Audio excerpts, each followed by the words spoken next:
En las montañas alucinantes, 12, última parte.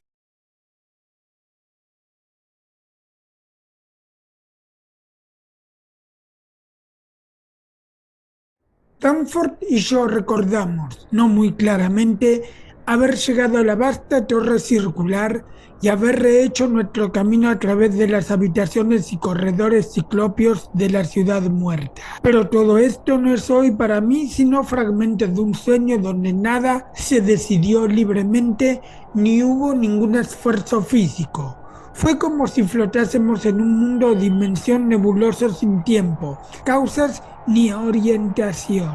La luz gris del día que bañaba el espacio circular de la torre nos calmó bastante, pero no nos acercamos a los trineos, ni miramos otra vez al pobre Gedney y el perro. Tienen una extraña y titánica tumba, y espero que nada irá a turbar su reposo hasta la desaparición del planeta. Mientras subíamos penosamente por la rampa prodigiosa, sentimos por primera vez una fatiga y un ahogo muy grandes a causa del aire enrarecido. Pero no nos detuvimos hasta llegar al universo normal. Había algo de apropiado en nuestra despedida de aquellas épocas sepultadas. En el curso de nuestra ascensión por aquel cilindro de 30 metros de alto, pudimos ver a un lado una serie ininterrumpida de esculturas heroicas, el adiós de los antiguos, grabado hacía 50 millones de años.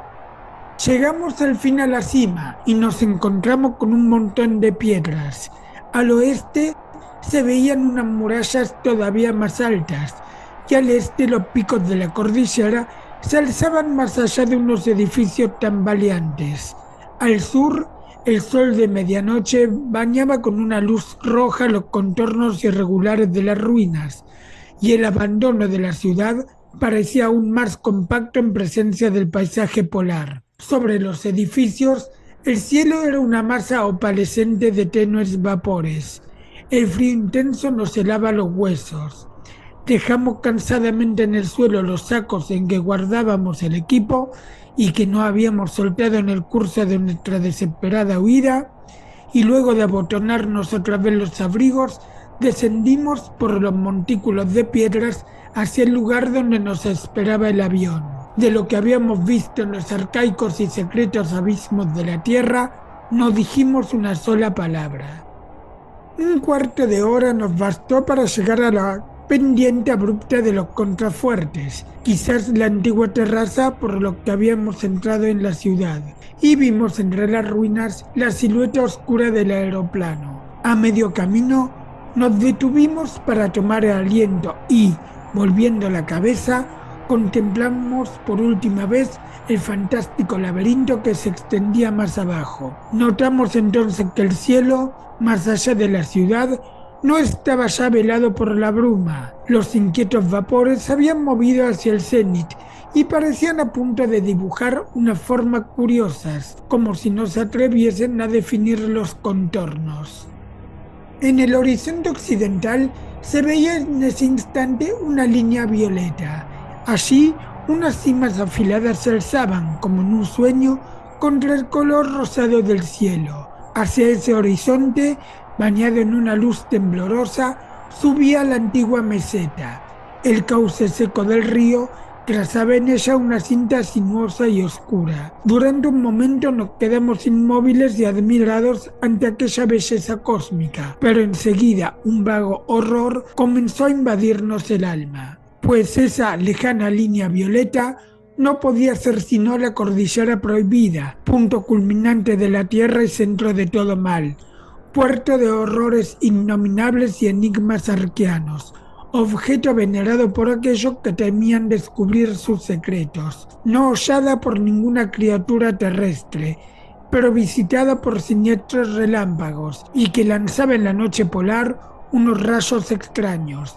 Se trataba sin duda de la temida Kadat del desierto helado, que las leyendas primitivas apenas se atreven a mencionar.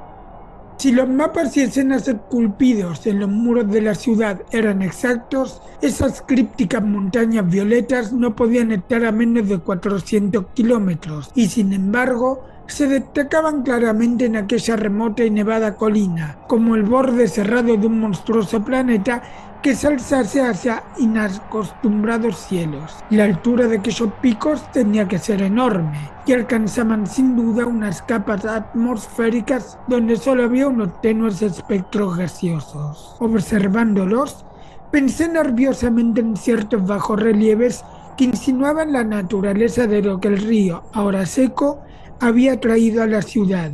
Me pregunté cuánto habría de razón y cuánto de locura en aquellos temores de los antiguos. Recordé que el extremo norte de las montañas no debía de estar muy lejos de la tierra de la reina Mary, donde en ese momento la expedición de Sir Douglas Mawson estaba trabajando a no más de 1500 kilómetros de distancia. Confié en que el azar no diese a Sir Douglas una idea de lo que podían ocultar aquellas costas protectoras. Pero antes de cruzar las ruinas en forma de estrella y llegar al aeroplano, nuestros temores se dirigieron hacia la cadena de picos, menos elevada, que debíamos franquear otra vez. Las pendientes negras, cubiertas de ruinas, se alzaban odiosamente contra el este, y cuando pensamos en las entidades amorfas que habían llegado a los picos más altos, no pudimos evitar el pánico ante la perspectiva de volar otra vez junto a aquellas cavernas, donde se oía toda una gama de sonidos musicales. Para empeorar las cosas, vimos algunos signos de niebla alrededor de varias cimas, esa niebla que el pobre Lake había confundido con una actividad volcánica, y nos estremecimos al pensar en aquella similar de la que habíamos escapado, y en la abismática cuna de horrores. El aeroplano estaba intacto, y nos pusimos nuestros más pesados abrigos. Danforth encendió el motor y levantamos vuelo sin dificultades. Abajo volvió a extenderse la ciudad ciclópea, como había ocurrido al llegar, y comenzamos a elevarnos y a probar el viento. Muy por encima de nosotros debía de haber grandes perturbaciones, pues las nubes de polvo del cenit se movían sin cesar, pero a los 7000 metros de altura, la indicada para atravesar el paso, la navegación no ofrecía peligros. Mientras nos acercábamos a las cimas, el sonido musical del viento se oyó claramente y vi como las manos de Danforth se estremecían sobre los instrumentos de gobierno. Aunque yo no era más que un piloto aficionado, pensé en esos instantes que sería más capaz que él de dirigir el avión, y cuando le hice señas de que cambiásemos de asiento, obedeció sin protestar. Traté de conservar la sangre fría y clavé los ojos en el cielo rojizo que asomaba del otro lado del paso, resolviendo no prestar atención a las bocanadas de vapor que surgían de las cimas y deseando haberme taponado con cera los oídos, como Ulises, para alejar de mi conciencia aquellos sonidos musicales. Pero Danforth, extremadamente nervioso, no podía estarse quieto. Yo sentía cómo se volvía una y otra vez mirando la ciudad que dejábamos atrás, o las montañas atravesadas de cavernas que se alzaban ante nosotros, o las cimas cúbicas, o el océano de contrafuertes nevados a nuestros pies, o el cielo de nubes grotescas sobre nuestras cabezas. Justo en el momento en que nos introducíamos en el paso, lanzó aquel grito enloquecido que casi nos lleva a la muerte. Durante un segundo perdí el gobierno de la máquina. Me recobré enseguida, pero temo que Danforth no vuelva a ser nunca el de antes. He dicho que Danforth no quiso decirme qué último horror le hizo gritar de ese modo. Intercambiamos a gritos algunas frases antes de descender lentamente hacia el campamento, pero se refirieron casi todas al silencio que habíamos jurado guardar en el momento de dejar la ciudad de Pesadilla. Había cosas, pensamos, que no era conveniente difundir, y yo no habría hablado de ellas si no fuese por la necesidad de detener a la expedición Starkweather-Moore y a otras. Es absolutamente imprescindible para la paz y seguridad de los hombres que nadie sondee los abismos sombríos de ciertas regiones del globo terrestre. De otro modo, unos monstruos dormidos volverán a la vida, y unos seres de pesadilla surgirán de sus negras moradas para intentar unas nuevas y más amplias conquistas. Danforth solo dijo que aquel horror último era un espejismo. No estaba relacionado, declaró, con los cubos y cavernas de estas montañas alucinantes, musicales y envueltas en vapores.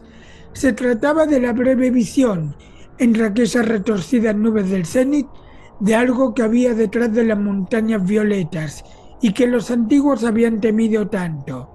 Muy probablemente fue una simple alucinación, nacida de la prueba por la que acabábamos de pasar, y el hecho de haber visto en el cielo el día antes la ciudad situada más allá de las montañas, pero para Danforth fue tan real que aún hoy sufre sus efectos. De cuando en cuando Danforth murmura algunas frases incoherentes acerca de el abismo negro, la orilla del mundo, los Piotosogots, los sólidos cerrados de 5 dimensiones, el cilindro sin nombre, el antiguo Paros, Yog-Sothoth, la jalea protoplásmica original, el color que cayó del cielo, las alas, los ojos en las tinieblas, la escalera de la luna, el original, el eterno, el inmortal, y otras curiosas concepciones. Sin embargo, cuando se siente dueño de sí mismo, atribuye todo esto a sus macabras lecturas. Danforth es, en verdad, uno de los pocos que se han atrevido a leer por entero la gastada copia del Necronomicon que se guarda bajo llave en nuestra biblioteca. En el momento en que franqueábamos el paso, el cielo estaba ciertamente cubierto de vapores y, aunque yo no miré el cenit, no me cuesta imaginar que los torbellinos de polvo de hielo hayan tomado formas extrañas. La imaginación, sabiendo que las escenas distantes pueden ser reflejadas, refractadas y magnificadas por las capas de nubes, pone fácilmente el resto. Naturalmente, Danforth no insinuó ninguno de estos horrores específicos hasta que su memoria pudo recurrir a sus lecturas. No pudo haber visto tanto con una sola y breve mirada. En aquel momento no hizo más que repetir esos sonidos cuyo origen es demasiado obvio. Tekelili, tekelili, tekelili, tekelili.